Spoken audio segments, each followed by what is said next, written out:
启文64篇，雅各书第1章。亲爱兄弟姊妹，毋通受欺骗。一切美好的赏赐，甲一切完全的恩赐，是对天顶光明的源头所赐。伊无改变，嘛无天体转世引起的影。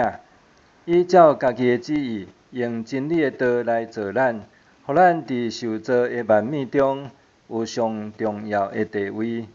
亲爱兄弟姊妹，着知大人着急要听，毋通急要讲，毋通急要受气。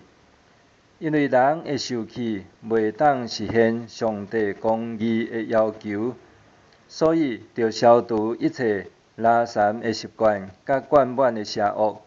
着用温柔的心接纳迄个种伫恁心内，会当救恁的道理。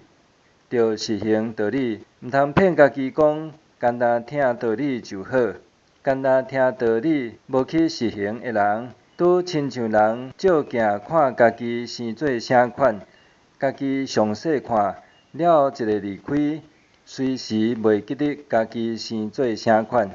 毋过有伫详细查考，互人得到自由，迄个完整的律法，阁有伫坚守的人，伊的所做一定会得到上帝赐福，因为伊有实在去实行，毋是听了就袂记得。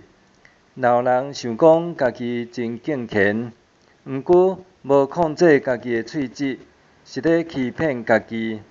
这人的敬虔拢无路用，照顾苦难中的孤儿寡妇，阁保守家己无染着世俗的腐败。对被上帝看起来，这才是纯全无缺点的敬虔。